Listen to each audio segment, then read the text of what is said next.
Hello everyone. तो आज का हमारा टॉपिक है सेल बायोलॉजी का, जो हम कवर करेंगे evolution of eukaryotic cell, nucleus and some practice questions. Evolution of eukaryotic cell, जो इवोल्यूशन है यूकैरियोटिक मतलब प्रोकैरियोटिक सेल से, प्रोकैरियोटिक सेल जो है वो इवॉल्व होकर यूकैरियोटिक सेल्स बना। Prokaryotic cell 3.8 billion year ago पहले बना था। जो हमारा अभी कल वाला जो टॉपिक है उसको मैं आपको रिवाइज करवा रही हूँ। Reducing environment. रेड्यूसिंग इन्वायरमेंट मतलब जो क्या था, ऑक्सीजन लेस था। जिसमें क्या था, जिसमें मैंने आपको बताया था जो रेड्यूसिंग इन्वायरमेंट था हमारा, जिसमें क्या था, ऑक्सीजन अवेलेबल नहीं था। जिसमें क्या था, N2 और CO2 रिच था और H2S and CO carbon monoxide small amount में प्रेजेंट था। तो रेड्यूसिंग इन्वायरमेंट जो था हमारा, उससे जब ऑर्गेनिक मॉलिक्यूल्स को जब सनलाइट और लाइटनिंग मिली ऑर्गेनिक मॉलिक्यूल्स को, तो वो कन्वर्ट हो गया मैक्रो मॉलिक्यूल्स में। जब वो मैक्रो मॉलिक्यूल्स में कन्वर्ट हुआ तो वो क्या बना, मैक्रो मॉलिक्यूल्स के ऊपर एक लेयर बन गई। मैक्रो मॉलिक्यूल्स की जब ऊपर एक लेयर बनी तो हमने उसको क्या नाम दे दिया, प्रिमिटिव सेल। वो प्रिमिटिव सेल बन गई जो कि हेटरोट्रॉपिक थी नेचर में। The primitive cell is taking energy from organic molecule and start growing. Primitive cell ने क्या किया, एनर्जी ली ऑर्गेनिक मॉलिक्यूल से और वो क्या बन गई, और वो ग्रो होना स्टार्ट हो गई। Primitive cell will evolve and form prokaryotic cell. Primitive cell evolve हुई और क्या हुआ, फॉर्म हुई prokaryotic cell. Prokaryotic cell will also take energy from organic molecule. Prokaryotic cell क्या करेगी, एनर्जी लेगी ऑर्गेनिक मॉलिक्यूल से। जब प्रिमिटिव सेल जब ग्रो हुई और प्रोकैरियोटिक सेल बनी, तो प्रोकैरियोटिक सेल भी ऑर्गेनिक मॉलिक्यूल से क्या लेगी, एनर्जी लेगी and shift from heterotrophic to autotrophic. Heterotrophic से जब ऑटोट्रॉपिक में कन्वर्ट होगी तो फोटोसिंथेसिस क्या कर लेगी, वो शिफ्ट हो जाएगी फोटोसिंथेसिस की तरफ को। हेटरोट्रॉपिक से ऑटोट्रॉपिक में जब वो गई, फोटोसिंथेसिस जब उसने करी, तो जो फर्स्ट जो फोटोसिंथेसिस हुई वो क्या थी, H2S यूज्ड हुई, एनऑक्सीजेनिक फोटोसिंथेसिस। और H2S से फिर H2O यूज्ड हुई, फिर क्या हुई, ऑक्सीजन रिलीज हुई, जिससे क्या हुआ कि ऑक्सीडाइजिंग एनवायरनमेंट बन गया।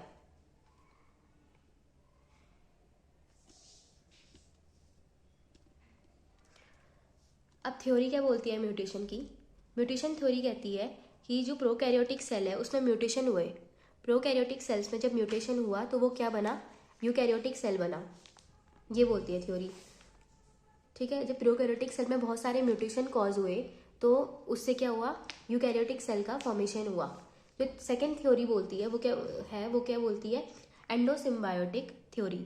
वो क्या है, हमारी एंडोसिम्बायोटिक थ्योरी है, जिसमें क्या है कि जो प्रोकैरियोटिक सेल है वो यूकैरियोटिक सेल में कैसे चेंज हुआ। प्रोकैरियोटिक सेल ने क्या किया, एक एरोबिक बैक्टीरिया जो स्मॉल प्रोकैरियोटिक सेल था उसको क्या करा, इनगल्फ किया। Aerobic bacteria engulf by prokaryotic cell. Aerobic bacteria जो था वो प्रोकैरियोटिक सेल ने इनगल्फ किया। तो क्या हुआ, एरोबिक सेल ने क्या किया, उसको मेंटेन, उसके अंदर प्रोकैरियोटिक सेल के अंदर क्या करा, मेंटेन करी oxygen supply in cell. Aerobic bacteria ने क्या करा, मेंटेन करी ऑक्सीजन सप्लाई सेल के अंदर। और प्रोकैरियोटिक सेल ने क्या किया, उसको प्रोटेक्शन एंड न्यूट्रिएंट सप्लाई किया। जिससे क्या हुआ, प्रोकैरियोटिक सेल क्या हो गई, यूकैरियोटिक सेल में इवॉल्व हो गई। यही आप ये भी यहीं पे लिखा है, देखो। Aerobic bacteria engulf by prokaryotic cell. Aerobic bacteria control oxygen in prokaryotic cell. Prokaryotic cell give protection and nutrient supply to aerobic bacteria. As I told you earlier, with the time dependency बढ़ गई, जिससे क्या हुआ, dependency जब increase हुई तो small prokaryotic cell क्या बन गया, हमारा एरोबिक जो बैक्टीरिया था वो हमारा क्या बन गया, माइटोकॉन्ड्रिया बन गया, ठीक है। Now prokaryotic cell prokaryotic cell जो हमारा है, तो उसने क्या करा, साइनोबैक्टीरिया को इनगल्फ करा। साइनोबैक्टीरिया को जब उसने इनगल्फ करा तो साइनोबैक्टीरिया ने प्रोकैरियोटिक को क्या दिया, फूड दिया। और प्रोकैरियोटिक सेल ने क्या दिया, उसको प्रोटेक्शन दी। जिससे क्या हुई, डिपेंडेंसी इंक्रीज हो गई। डिपेंडेंसी इंक्रीज हुई तो क्या हुआ, प्रोकैरियोटिक सेल जो स्मॉल प्रोकैरियोटिक सेल साइनोबैक्टीरिया था वो क्या हो गया, क्लोरोप्लास्ट बन गया। देखो प्रोकैरियोटिक सेल जो है उसने इनगल्फ किया साइनोबैक्टीरिया को, साइनोबैक्टीरिया को इनगल्फ करा, तो साइनोबैक्टीरिया ने उसको क्या करा, फूड दिया। सिम्बायोसिस रिलेशनशिप जैसे आपने पढ़ा होगा, साइनोबैक्टीरिया ने उसको फूड दिया, प्रोकैरियोटिक सेल को फूड दिया, और प्रोकैरियोटिक सेल ने उसको प्रोटेक्शन प्रोवाइड करी, जिससे क्या हुआ, डिपेंडेंसी बढ़ गई और साइनोबैक्टीरिया चेंज हो गया क्लोरोप्लास्ट में।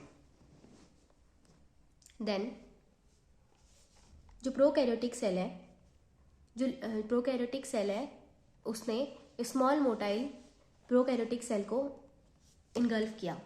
जब स्मॉल मोटाइल प्रोकैरियोटिक सेल को उसने इनगल्फ किया तो जब उसने स्मॉल प्रोकैरियोटिक सेल को इनगल्फ किया तो प्रोकैरियोटिक सेल ने उसको फूड प्रोवाइड करा, और स्मॉल मोटाइल प्रोकैरियोटिक सेल ने उसको सेल मूवमेंट दिया, सेल मूवमेंट प्रोवाइड कराई प्रोकैरियोटिक सेल को, और प्रोकैरियोटिक सेल ने उसको फूड प्रोवाइड कराया।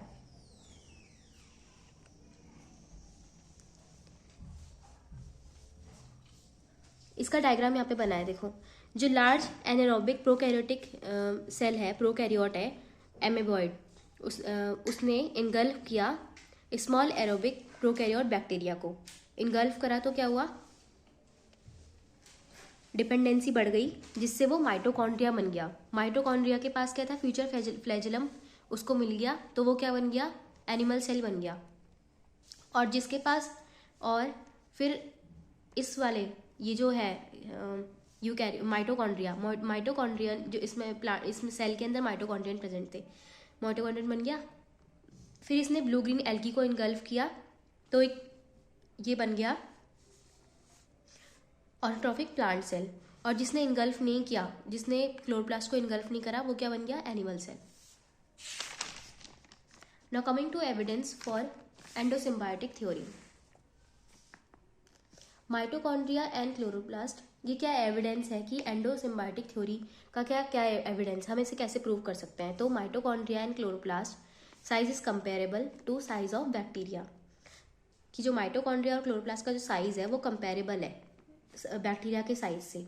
Mitochondria and chloroplast have their own genome, mitochondria और क्लोरोप्लास्ट का खुद का जीनोम है। Mitochondria and chloroplast genome has similarity with bacterial genome, mitochondria और जो क्लोरोप्लास्ट का जीनोम है उसमें सिमिलैरिटी है with bacterial genome. 70S ribosomes हैं, जिसमें क्या होता है, जो कि सब यूनिट होते हैं, जिसके 30S 50S। Mitochondria and chloroplast multiply themselves by dividing into two. Now coming to nucleus. Nucleus का आपको पता है जैसे कि डिफ्रेंशिएट होता है nucleus, differentiates prokaryotic cell and eukaryotic cell. Nucleus क्या करता है, डिफ्रेंशिएट करता है प्रोकैरियोटिक सेल और यूकैरियोटिक सेल्स में, क्योंकि हमें पता है कि प्रोकैरियोटिक सेल्स में क्या होता है, न्यूक्लियस क्या होता है, एब्सेंट होता है और वेल डिफाइंड भी नहीं होती है उसकी कुछ भी ऑर्गेनेलिज। न्यूक्लियस क्या है, ब्रेन ऑफ सेल है, सेल को कंट्रोल करके सेल का कंट्रोल सेंटर है, cell's control centre. Store house of genetic material, genetic material का स्टोर हाउस है। Prominent and large size organelles, prominent मतलब क्या होता है, क्लियर है, और क्या है, लार्ज साइज ऑर्गेनेली है। Ancestry of eukaryotes, ancestry of eukaryotes, it seems almost certain that eukaryotic cell evolved from one or more kind of prokaryotic cell. This is indicated by the following facts. Prokaryotic cells are much simpler. Prokaryotic cells are much simpler in structure than eukaryotic cell. Fossil record shows that prokaryotic cells were present at least 3.5 billion years ago and eukaryotic cells not until about 1 billion years ago. At the time eukaryotic cells appeared, conditions on Earth has changed so much that abiogenesis was not possible. Eukaryotic cells, in spite of having achieved much higher organization, retain relationship with ancestral pathways and a similar triplet genetic code. It also seems certain that the basic organization of the eukaryotic cell evolved only once. This is shown by the following facts. Now coming to first point, prokaryotic cells are much simpler in structure than eukaryotic cells. As we all know कि prokaryotic cell क्या होते हैं, simpler होते हैं as compare to eukaryotic cell, क्योंकि prokaryotic cell में क्या होता है, कोई भी मतलब उसका स्ट्रक्चर क्या होता है, वेल डिफाइंड नहीं होता है.